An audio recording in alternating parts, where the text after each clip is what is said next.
오늘 시편도 표제에 보면 다윗의 마스길 이렇게 나와 있습니다. 마스길이라는 시편이 계속해서 이어지고 있는데요.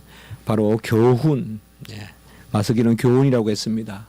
그런데 어떤 교훈이냐, 어떤 그런 우리가 전하고 받는 그런 일반 지식을 이야기하는 것이 아니라 삶의 교훈, 특별히 고난 가운데서 얻는 교훈, 그것을 마스길이다라고 이렇게 말하고 있습니다.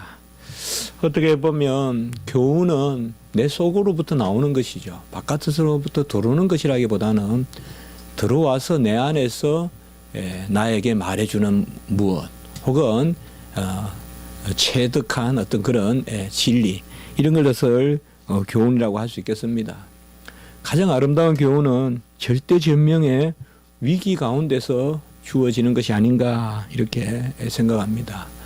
우리가 행복할 때, 또 내가 무엇을 노력해서 성취했을 때의 교훈도 분명히 있습니다만은 그것보다 훨씬 뭔가 인생의 묘미와 또 심오함과 아름다움을 우리에게 알려주는 그런 교훈은 내가 고난을 받을 때, 그래서 시편 기자는 마스길이라는 이 교훈을 특별히 이런 고난의 교훈으로 여기고 있습니다.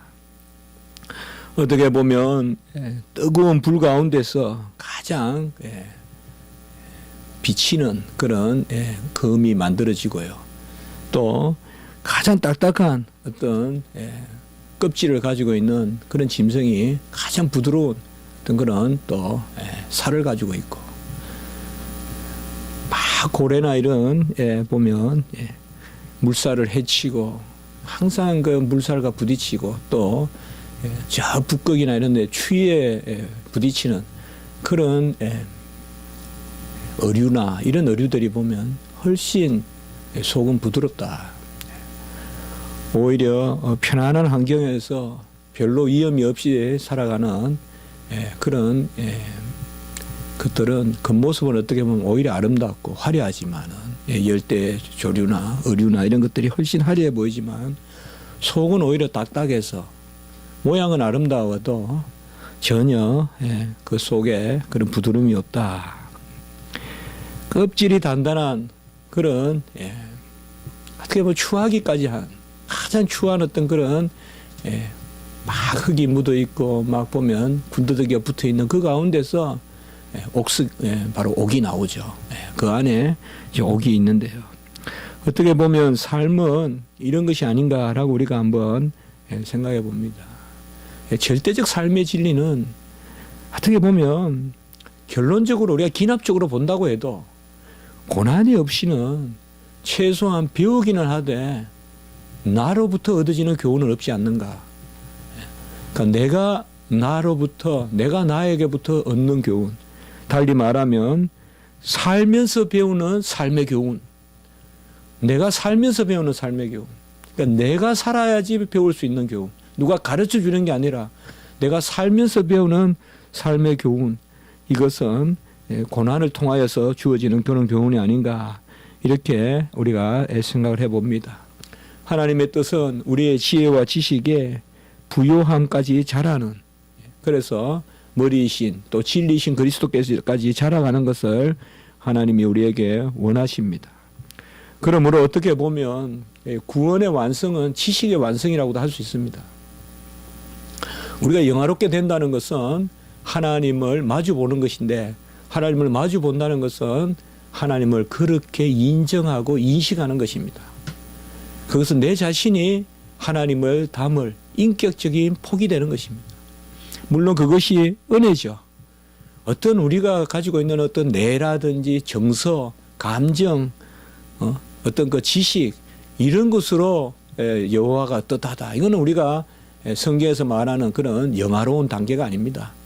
영화로운 단계는 내 자신이 전인적으로 하나님을 품을 수 있는, 또 하나님이 은혜 가운데 우리 안에 들어오시는, 그것이 바로 교훈이라고 이렇게 여겨집니다.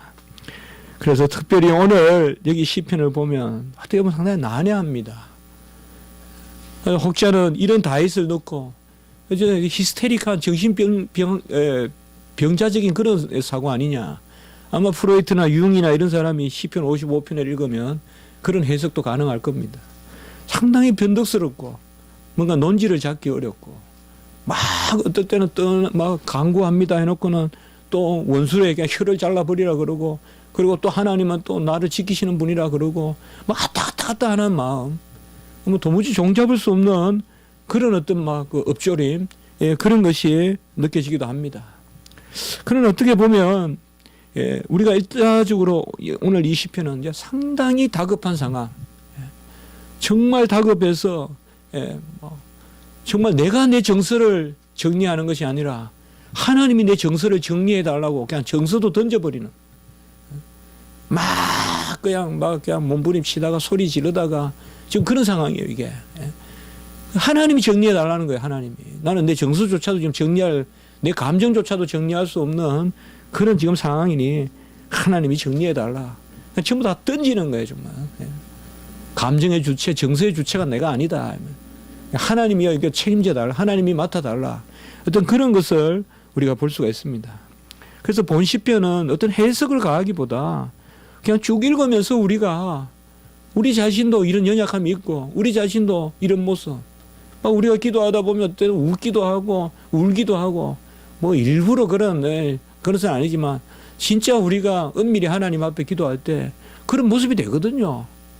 울다 하거든요.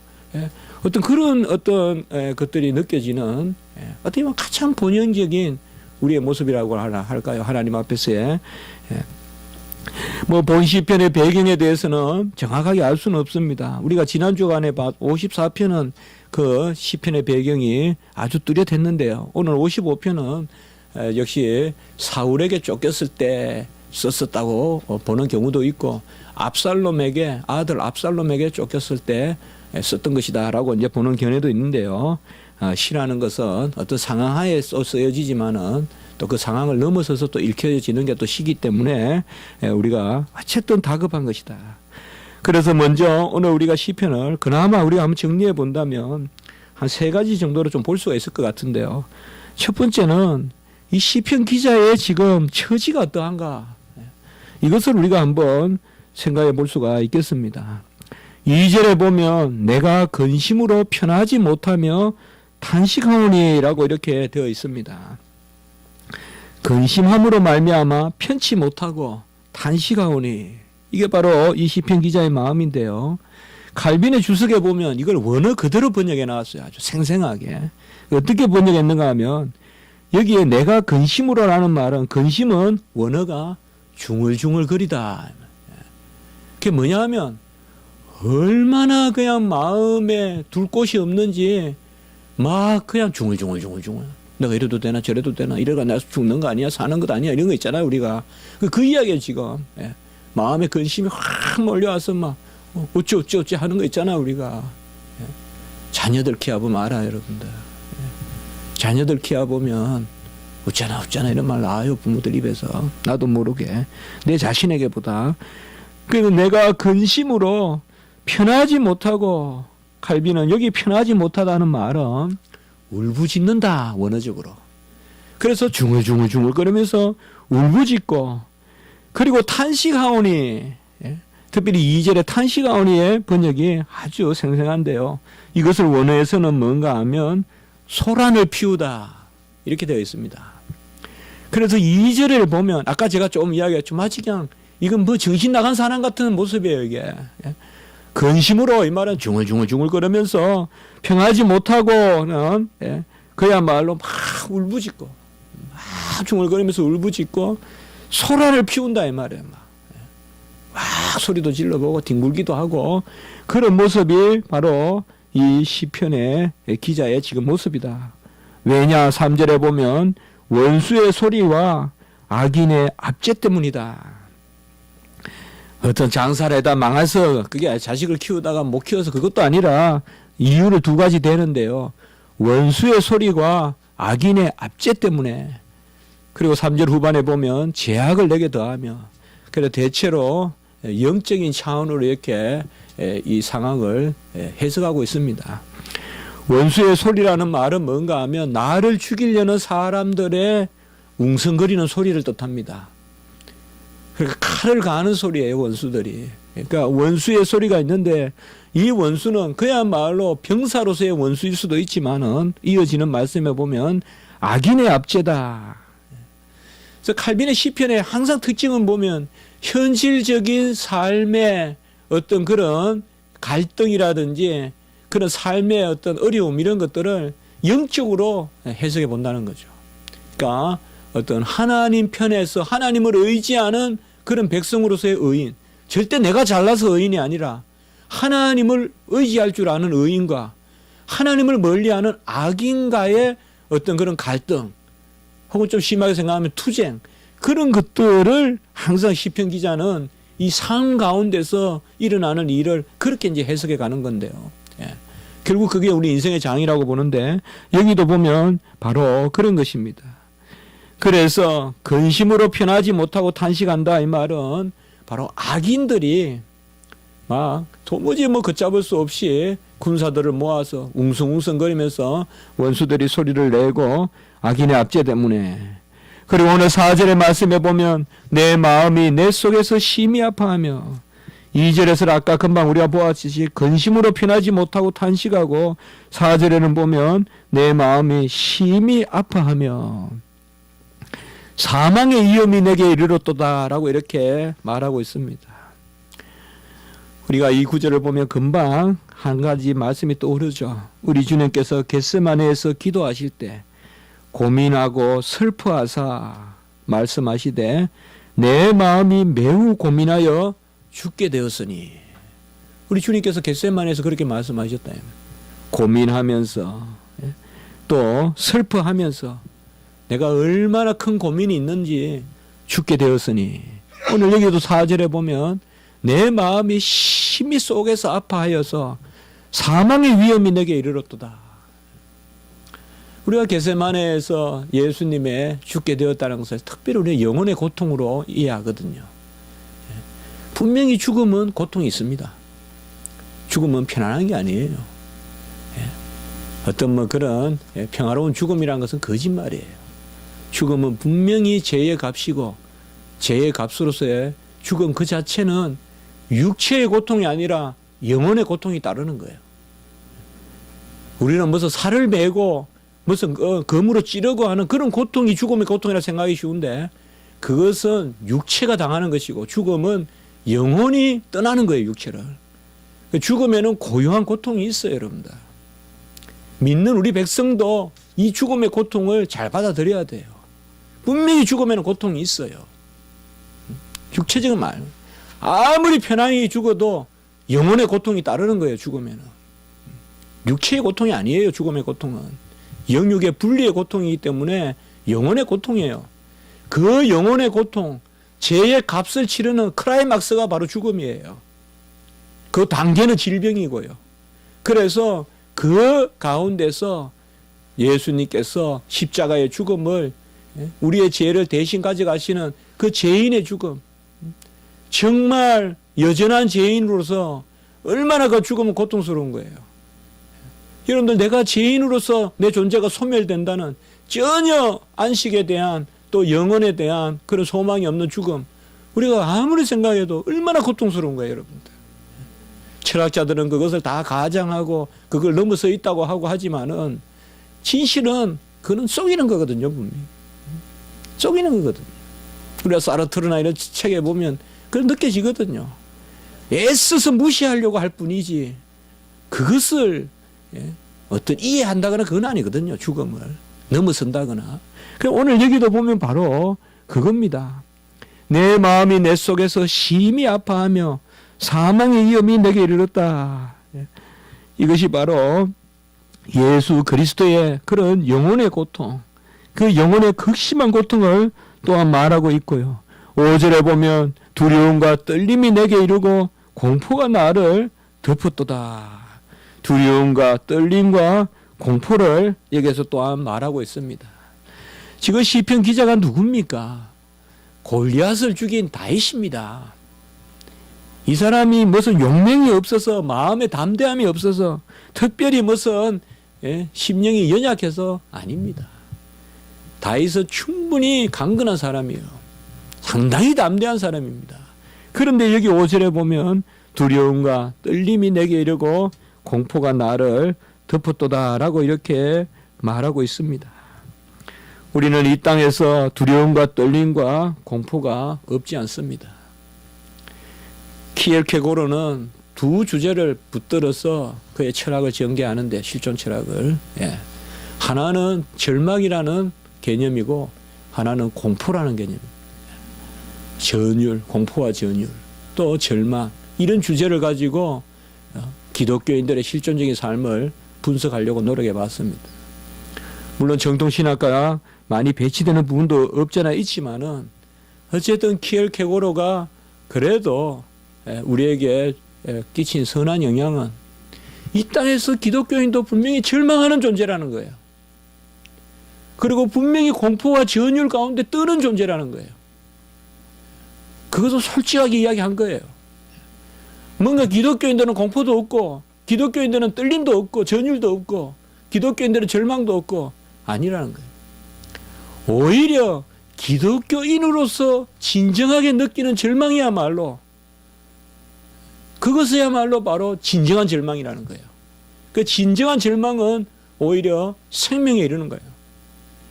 진정한 공포와 전율은 어떻게 보면 아름다운 동산으로 뛰어 올라가는 인간의 힘이에요.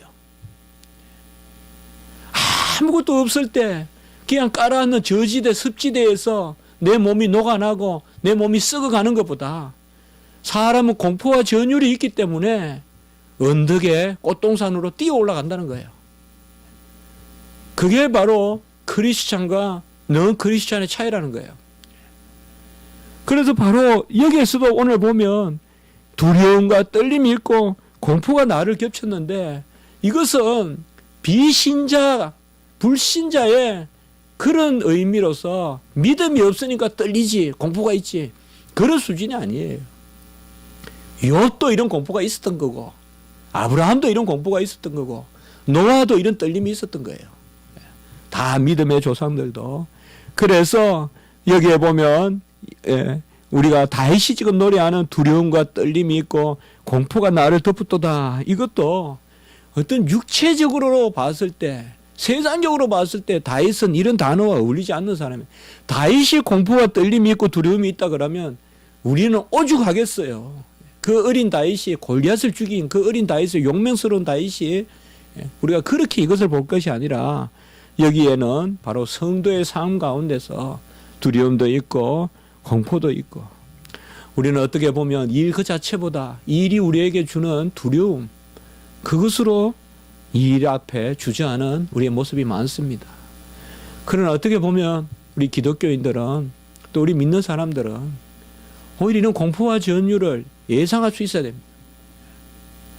우리가 이 세상에서 살아갈 때 어떻게 보면 공포와 전율은, 또 이런 공포와 두려움과 떨림은 우리에게 분명히 더욱 인식되는 것일 수도 있습니다. 더욱 많이 자각될 수도 있어요. 진정한 기독교인이라면 오히려 이 공포와 두려움을 더 느꼈을 거예요. 저는 솔직히 여러분들에게 고백합니다. 기도할 때 저는 두려움을 느낍니다. 기도할 때 저는 공포를 느낍니다. 그러나 그 길이 우리에게 소망의 길입니다. 그 길이. 어떻게 보면 기도라는 것은 모든 것을 모호하게 끌고 갑니다. 순간. 기도라는 것은 내가 붙들었던 그나마 내가 힘이 있어서 붙잡고 있는 밧줄조차도 놓게 만드는 어떤 그런 속성이 있습니다. 완전히 나는 산벼락에 있는데, 나는 밧줄을 하나 쥐고 그 이후 살아가고 있는데, 내 도덕, 내 노력, 근데 그것까지 놓게 만듭니다. 그것까지 놓는 이 공포는 악몽과 같은 것입니다. 이런 것들이 있습니다, 우리에게. 그러나 그때 비로소 기독교인들의 소망이 시작됩니다. 그때 기독교인들의 소망이 시작됩니다. 그래서 어떻게 보면 키엘케고르가 말했던 진정한 절망, 진정한 공포와 전율, 이런 것들은 아브라함도, 키엘케고르 책에 보면 계속 아브라함 이야기 나오고 하잖아요. 그래서 다 겪었던 것들이죠. 여기에서 우리가 보는 것은 바로 그런 것입니다. 그러니까 진정 지금 이 시편 기자가 처해 있는 처지는 안타까운 처지지만은 우리는 그것을 그저 액면 그대로만 분명한 실제 가운데 있었던 일이지만 시편 기자는 그것을 영적으로 또 우리의 구원의 어떤 과정으로서 이렇게 해석해 보는 것, 그것도 우리에게 유익하다는 것이죠. 6절에서 7절에 보면 얼마나 처지가 딱하든지 날개가 있다면 7절에 보면 멀리 강야에 가서 머물 것이다. 이렇게 이야기하고 있습니다. 비둘기와 같이 날개라도 있다면, 비둘기는 매에 쫓기는 모습, 매에 쫓기는 비둘기는 날개라도 있어서 도망을 치는데 나는 도무지 갈 곳이 없다 이거죠 지금. 실제로 다윗이 그런 처지에 처했잖아요. 지난 주간에 우리가 봤던 십강야에서도 그렇고, 도무지 강야에서 어디에도 도망을 칩니까? 내가 날개가 있다면 강야에라도 머무를 것인데, 저는 이 구절이 참 아름답게 표현됐고 참 저한테는 이게 많이 와닿습니다. 광야가 뭡니까? 한전형 아무것도 없는 것입니다. 광야는 금식해야 되는 곳이요, 광야는 인생의 허영을 다 벗어버리고 생명 자체만 남아있는 것입니다. 광야에서는 꽃이 피느냐 아니냐 이게 중요한 게 아니라 살았느냐 죽었느냐가 중요한 겁니다. 어떻게 보면 이 시편 기자는 나에게 비둘기의 날개라도 있어서 광야로라도 가면 좋겠다, 사람만 있으면 좋겠다, 어떻게 보면 본연적인 본질적인 인생 자체를 바라보는 것입니다. 저는 이게 바로 고난의 마스길이라고 봅니다. 우리가 어려움을 당할 때 정말 인생 본질을 바라보게 된다는 거죠. 나의 외장과 어떤 형식과 이런 걸 다 벗어버리고 내 있는 모습 그대로 광야의 내 모습을 보는 거죠. 광야에 나를 봐줄 사람이 어디 있고, 광야의 음식이 어디 있고, 광야는 그저 내 자신의 존재밖에 없습니다. 실제로 제가 그런 광야에 갔을 때, 저번에 이스라엘 가고 했을 때 그런 것을 느꼈어요. 광야에 내가 서 있어 보면요, 다른 것들이 어색해 보여요. 어색해 보여요. 내가 들고 있는 가방도, 내가 입고 있는 옷도 어색해 보이더라고요. 그냥 광야에 문병호가 존재한다는 생각만 들어요, 이 광야에. 그래서 시편 기자는 지금 그런 거예요. 어떻게 보면 우리가 고난의 아주 끄트머리에 갔을 때 진짜 존재를 발견하는 거예요. 소유를 버리게 되고 끝없이 찌들려 있는 이 소유의 삶, 뭘 가지느냐, 더 가지느냐, 더 얻느냐, 더 명예를 잇느냐, 어떤 포지션을 누리느냐, 알고 보면 딱 구름과 같이 지나갔던 것들인데 남는 것은 존재인데 말이에요. 내 자신이고. 소유는 영생의 그런 개념이 있을 수가 없잖아요. 소유는 다 흩어가고 떠나가는 거잖아요. 그래서 저는 여기 시편의 6절, 7절이 어떻게 보면 주석학자들은 가장 쉽게 지나가는 부분인데 저한테는 이게 가장 압권으로 이렇게 여겨지는 거예요. 날개라도 있다면 광야에 날아갈 텐데, 이 말은 정말 하나님 앞에 내 존재, 정말 그렇거든요, 여러분들. 제가 지난번에 말씀드렸지만, 미국에서 영국 유학 갈 때 가방을 잃어버리니까, 돈가방이고 뭐 돈도 얼마 없었지만 잃어버리니까 애들이 귀한 게 보이더라고요. 애들이 귀한 게. 우리 애들 안 잃어버렸으니 얼마가, 이게 존재 아니겠어요? 소유를 잃어버리니까 오히려 존재의 귀함을 발견하겠더란 말이죠. 그래서 하나님이 왜 우리에게 고난을 주시느냐? 어떻게 보면 고난을 우리가 달게 받아야 되는 게 뭐냐? 로마 캐톨릭은 사서라도 고난을 하는 어떤 그런 수도 영성이나 이런 개념이 있지만은 성경이 말하는 것은 바로 이제 그런 부분이라는 거죠. 우리가 고난을 통하여서 하나님과 나와의 존재적 관계, 본질적 관계에 들어가게 된다는 거죠. 나머지는 전부 껍데기입니다, 사실은. 더 받았니, 덜 받았니, 어떤 일들에 대해서 하나의 그것은 가정일 뿐이고요. 10절에서 14절의 말씀에도 보면 원수가 주야로 성벽에 다니고 성중에 죄악과 재난이 있고 라고 이렇게 말하고 있고요. 10절에서 14절에 보면 성중에 다닌다는 말은 대놓고 할보한다는 것입니다. 옛날에는 죄인들이 부끄러워할 줄 알았는데 이제는 그냥 대놓고 그냥 죄를 저지른다. 이런 분위기가 있습니다. 우리 교계에도 있고요. 무슨 법만 지키면 된다 생각하고 막 그냥 이야기하는데, 특별히 12절에서 13절에 보면 나를 책망하는 자가 원수가 아니라, 원수라면 좋겠다 이 말이에요. 원수라면 참을 수 있겠다 이 말이에요. 나에 대하여 자기를 높이는 교만한 자가 내가 미워하는 자면 좋겠다.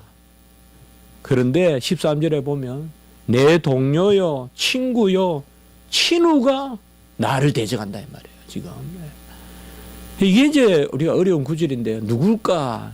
다윗에게 대적했던 친구가 누굴까? 그렇게 우리가 보는데요. 어쨌든 바로 이러한 절박한 상황을 이야기하고 있습니다. 가장 내가 믿었던 친구, 가장 내가 믿었던 동료가 나를 대적하고 나에게 나를 업신여기고 이렇게 나타나더라 이 말이요.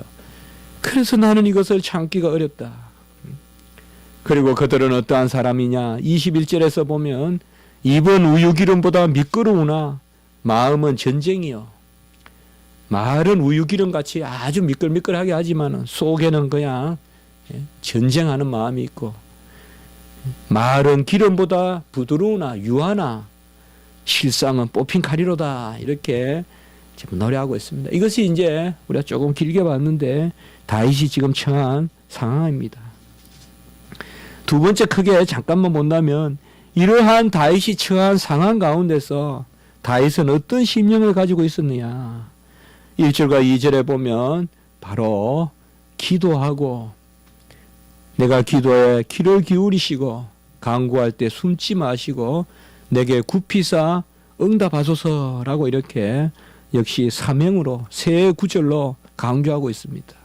내 기도에 귀를 기울여 주시고 내가 간구할 때 숨지 마시고 내게 굽히사 응답하소서. 이렇게 생각하면 됩니다. 물에 빠진 사람이 행인이 있어요. 구해주십시오, 구해주십시오 하는 그 모습을 떠올리면 돼요. 내 목소리 들어달라, 귀를 기울이시고, 그리고 숨지 말라 이 말이에요. 내가 지금 도와달라 하는데 그냥 모른 척하고 지나가지 말라. 그리고 굽히사 응답하소서. 허리를 굽혀서 나를 건잡아 내달라 이 말. 끄집어 내달라. 지금 그런 것을 우리가 생각해 보면 될 것 같아요. 하나님이여, 내가 지금 물에 빠졌으니 못 본 채 지나가지 마시고 내 이 애치는 소리를 들어주시고 주여 허리를 굽히사 나를 끄집어내 주시옵소서. 그렇게 기도하고 있습니다. 절박한 기도 아니겠어요? 물에 빠진 사람이 하나 지나가는 걸 보고 살려주세요, 살려주세요, 못 본 채 하지 말고 손만 내밀어 주세요 하는 그 마음으로 지금 기도하고 있고, 그리고 17절에 보면 저녁과 압침과 정오에 근심하여 탄식하리니 여호와께서 내 소리를 들으시리로다라고 이렇게 말하고 있습니다. 오늘 시편은 저도 조금 이렇게 산만하게 정리하고 있는데요. 본 시편은 저는 그렇게 생각해요. 정리하려고 할 필요 없고 그냥 읽으면 돼요. 계속. 그러나 굳이 한번 우리가 전해본다면, 아까 제가 모두의 말씀을 드렸듯이 상당히 어떤 보면 아마 심리학자들이 이런 시편을 가지고 시인의 분석을 아마 하려 든다 하면 이 시인은 결론은 정신병자로 나올 거예요 아마. 프로이트 같은 사람이 정신 분석해 보면 이 정신병자로 나타날 거예요. 막 어찌할 줄 모르고 막 왔다 갔다 하는 거죠 글이. 그래서 저도 왔다 갔다 하면서 지금 정리할 수밖에 없는데, 바로 그러면 저녁과 아침과 정오, 이거는 이스라엘의 시간은 저녁부터 시작되잖아요. 우리로 말하면 아침, 점심, 저녁이란 말이죠. 저녁과 아침과 정오에 내가 탄식하니니 내 소리를 들으소서. 저는 이 시편에 가장 뚜렷하게 대조되는 두 개념이 3절에 나오는 원수의 소리와 그리고 17절에 나오는 내 소리라고 생각해요. 원수의 소리와 내 소리. 원수의 소리는 나를 압제하고 나를 죽이려고 드는데 주여 내 소리를 들으소서. 그리고 8절에 보면 유일하신 피난처, 그 피난처에게로 내가 도망을 가고, 22절에 보면 내 짐을 여호와께 맡기라. 이런 것들은 굳이 우리가 해석해 본다면 수고하고 무거운 짐 진다더라 다 내게로 오라. 우리에게 유일한 피난처이신 예수 그리스도. 우리가 시편은 하나의 기독론적으로 좀 읽어야 될 필요가 있어요, 여러분들. 어떤 특정한 시편만 예수님을 많이 뜻한다. 뭐 2편, 22편이나 어떤 110편, 45편, 이런 46편 그런 것만 우리가 너무 생각할 게 아니라 시편은